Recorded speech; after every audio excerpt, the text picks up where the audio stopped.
we all deal with mental health to different varying degrees depending on the trauma we've been exposed to, the way our mind works, spiritual attacks, and infinite other factors.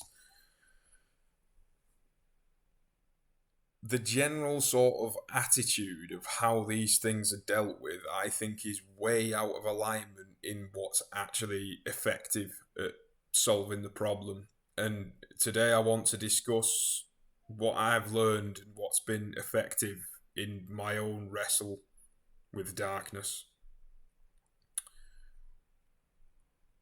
To start, I want to talk about the methods of dealing with the problem that I have encountered. Now, if you are sectioned, the general, you will be medicated and put in a box, so to speak, until you've calmed down and they consider you no longer a threat to others or yourself. And then you will be released and either forced or encouraged to take this medication. Now, supposing that this medication is actually solved the problem, the magic pill or a fucking injection or whatever, and it had, no problems or side effects as a result of its administration, then I would fully accept that as the definitive solution to the problem. However, having experienced it, I know for a fact that it isn't the solution. It is a way of suppressing the problem. And I will explore the problems that I've encountered with it. Now, the major one is I use the term suppression because, at least in my experience, right, it's not that the problems just go away. Like I said, they're suppressed, and the often, at least in my experience, the side effects are that your general emotional experience is like, it's like putting a lid on it, and you can't feel or enjoy life. Not anywhere near. Of course, it's to varying degrees depending on what is being administered and how it reacts to your brain and body. And I'm not saying that using these sorts of chemicals are completely like the. Sometimes I believe they're necessary. However, I do not consider them the solution, and they're definitely not appropriate to be administered for somebody's entire existence. Because what, in my experience, it actually makes the condition worse. Because you are artificially and synthetically altering the function of your neurology, and it's determined that somebody who is schizophrenic or has any kind of like categorical diagnosis has a dysfunction in the way that the brain communicates and how the neurons fire and the level of certain chemicals, right? I understand all that. But these things, you can't feel emotion, and everybody knows that these things are damaging physiologically. Why do you think they have so many side effects? So, in my experience, when I was on very, very strong medication, my sexual health was horrible. I felt like emotionless and dead. I was seeking feeling because of lack of sensation.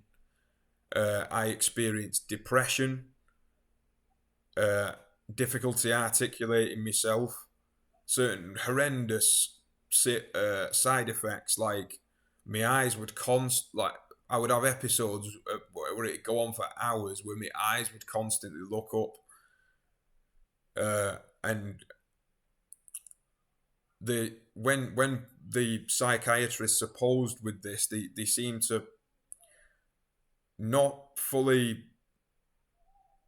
embrace the fact that it's a terrible affliction that's being opposed, and because they don't want to entertain the idea that you can manage it on your own with guidance from somebody who knows how to manage delusion and any kind of mental hardship. Now, any psychologist, or I'll return back to the medication, and I will concisely finish it so I don't keep waffling on. So I'm not saying it's not appropriate in certain situations, but the truth is it, generally speaking, it makes people's lives miserable, and that's deemed okay and acceptable as the way that we deal with it as a species, at least in most societies, or at least the ones that I know about.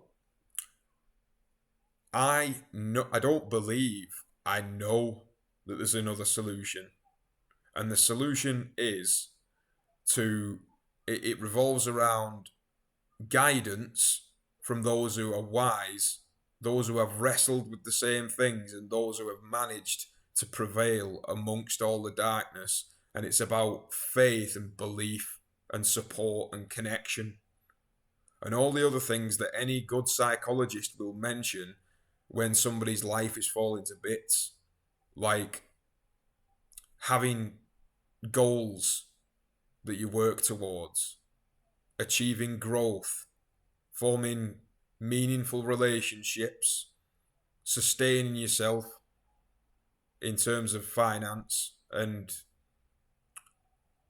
keeping order amongst chaos. That's a key point there. It's when somebody loses sanity, it's the misinterpretation and lack of stability is because somebody essentially is swimming in a vast ocean and begins to drown. Now, you know, at that point,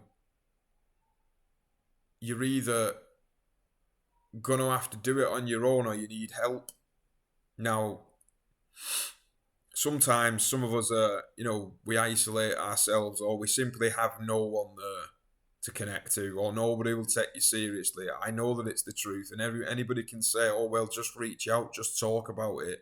Sometimes even talking about it doesn't help, because if you talk about something to somebody and you can visibly see that they either don't care or pretending to care or have a lack of understanding, then at least in my experience, if I'm talking about something that matters to me and is a sensitive subject, and somebody expresses a lack of understanding and misinterprets everything I say, it actually makes it worse.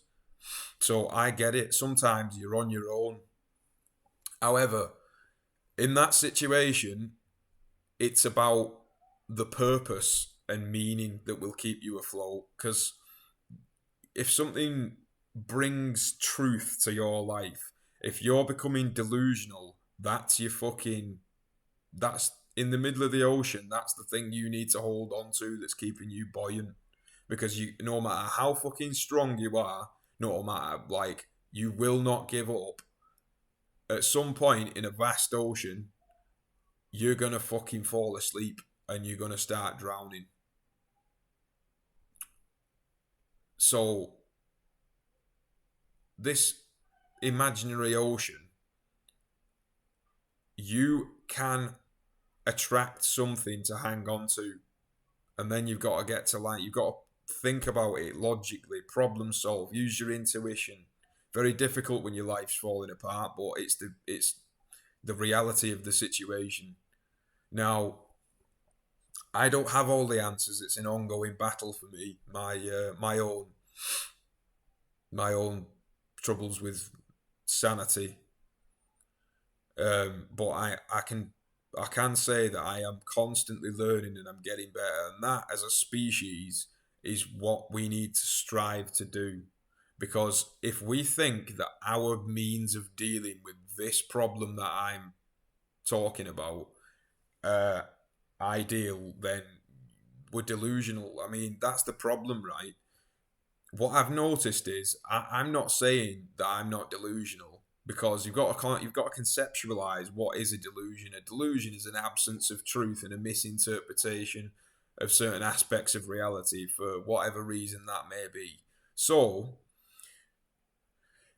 the people that are actually dealing with these delusional people, which are people that are simply erratic and out of control, the people that are dealing with it also are delusional. So we have insane people solving the problem of insanity. Does that sound like the fucking solution to you? Because to me, it sounds pretty fucking ridiculous. Like, it's an ongoing process, and we all need to have faith and belief to each other. And yes, there are situations where medical intervention is necessary. However, the process of rehabilitation should be catered in order to get people away from having to take things that make somebody's life miserable and make the bodies and minds defective. Because I I don't believe I know that if anyone with sheer will, if you play your cards right, you can do it on your own. Now, be careful what I've just. I want to make this clear. Connect. I did say before, connection is one of the major things that will keep you sane. Isolating yourself is sometimes necessary in order to explore and develop certain forms of strength. However, if you're if you your sanity is dwindling, isolating yourself, especially from, and this is from my own experience, it's very risky and dangerous. So don't be surprised if you end up in the fucking loony bin like me if you try and deal with it on your own. If you can reach to somebody that you can trust that will understand, I really suggest that you do it. So yeah, bear that in mind. So in conclusion, I'm not saying that people should not take the medications. The closing points are is the conceptions that represent the actual problems that are occurring in somebody's mind, interpretations of the human race, of the most complex thing in perceivable reality, the human mind. Now, that's not to say that it's all bullshit, but what makes you think that it's actually an intelligent way of dealing with it?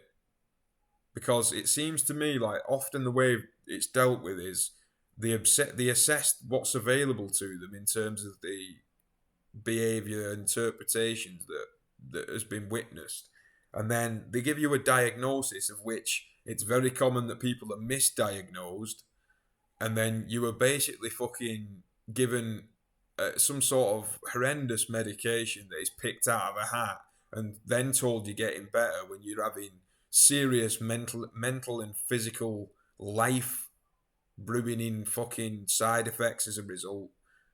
So I'm not going to tell you to stop taking your medication if you have been prescribed. That's not what I'm saying at all. What I'm saying is that collectively as a species, we should make a concerted effort to aim so that nobody has to be on them.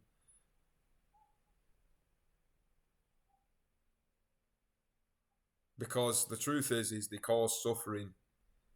I suffered some of the stuff that like it made my life a misery when I was on really strong stuff. and it was being forcibly injected. Your rights are taken away from you. And it's all in the light of protecting you and other members of the public, which is a reasonable motive. However, you prove wrong the problems that I have posed today. Make a fucking counter argument, because if you're thinking straight, you know that I'm speaking the truth here, and we need to make a fucking better effort, because this ain't it.